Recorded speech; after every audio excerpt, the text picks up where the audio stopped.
पूरा टाइम आता है ना, तो उसके पास में 3 ऑप्शन होते हैं। पहला ऑप्शन होता है कि उदास हो जाओ, रोते रहो, जो कि बहुत सारे लोग करते हैं। दूसरा ऑप्शन है कि जीना सीख लो, ये भी करते हैं काफ़ी लोग करने वाले। और तीसरा ऑप्शन है कि जीने के साथ साथ ना एक लक्ष्य भी सेट कर लो अपना। थोड़ी तकलीफ होगी लेकिन उसके बाद ज़िंदगी बड़ी मज़ेदार होगी, क्योंकि तकलीफ़ों में जब इंसान कुछ बड़ा सोचता है ना और उसके लिए मेहनत करता है तो फिर वो इतिहास रच के ही मानता है। ये काफ़ी कम लोग करते हैं। आज हम इसी टॉपिक पे बात करेंगे। इस धरती पर हर चीज़ हमें कुछ ना कुछ नया सिखाती है।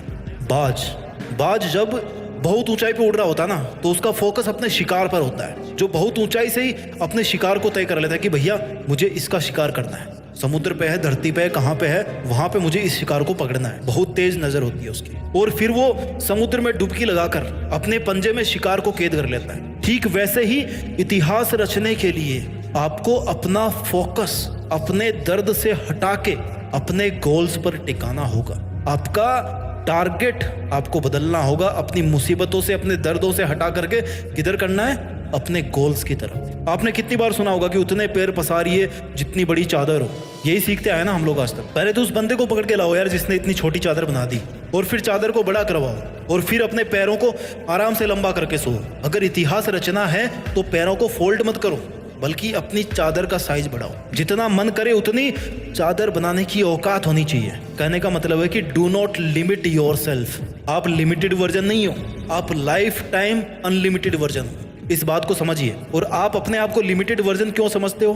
क्योंकि आपको ऐसा समझाया गया है कि आपको ऐसा समझना है। जितनी हैसियत हो उतने ही सपने देखने चाहिए, ये आपको सिखाया गया है। और किन लोगों ने सिखाया है? जो खुद अपने आप को लिमिटेड मान के अपनी जिंदगी जी रहे हैं, जो खुद छोटे छोटे मतलबों से भरे हुए हैं। अगर एक शेर को बचपन से खिचड़ी खिलाओगे ना, तो वो शिकार करना कभी नहीं सीख पाएगा। शिकार करना आता भी तो भूल जाएगा, वो भूल ही जाएगा कि भाई वो शेर है। लेकिन अगर आप उसको ये बोलोगे बचपन से ही कि तुझे एक दिन इस जंगल पे राज करना है, तुझे जंगल का राजा बनना है, क्योंकि तू शेर है, शेर का बेटा है, और सबसे बेहतरीन शिकार करना है तेरे को, तो फिर वो अपना असली रूप दिखाएगा। इतिहास रचने के लिए आपको अपने आप से 2 सवाल पूछने चाहिए। पहला ये कि आप जी क्यों रहे हो, किसके लिए जी रहे हो, क्या करने के लिए जी रहे हो, क्या करने के लिए जी रहे हो, क्या आपकी लाइफ में कोई मकसद है।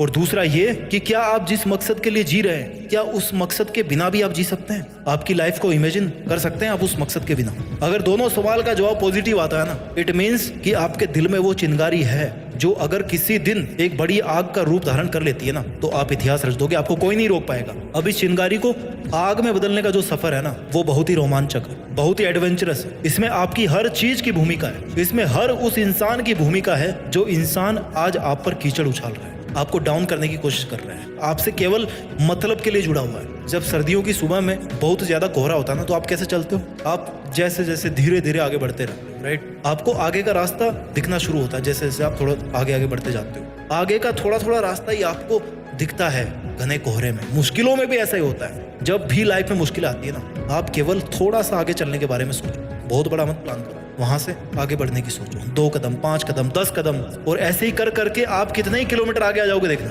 अपनी उदासी के बादल को हटा के खुद के वजूद को साबित करना पड़ता है। जितने खूबसूरत आप है ना, उतनी ही खूबसूरत आपकी जिंदगी है, उतनी ही खूबसूरत आपकी मंजिल है, और उतना ही खूबसूरत है आपका मुश्किलों से लड़ना। और वो मोमेंट सबसे ज्यादा खूबसूरत होगा जब इस लाइफ में आपकी लाइफ होगी, आप होंगे, और आपके पास अपनी जिंदगी की वो मंजिल होगी जिसको आप पाना चाहते थे। जीते जी अपने आप को अपनी मंजिल के पास देखना, मंजिल के ऊपर देखना, जहां पर आप हमेशा होना चाहते थे। इस मोमेंट का मजा कुछ और ही है। जिंदगी समय के सामने बहुत छोटी है, लेकिन फिर भी इस छोटी सी जिंदगी में अगर चाहो ना, तो एक वो कहानी लिख सकते हो जो बहुत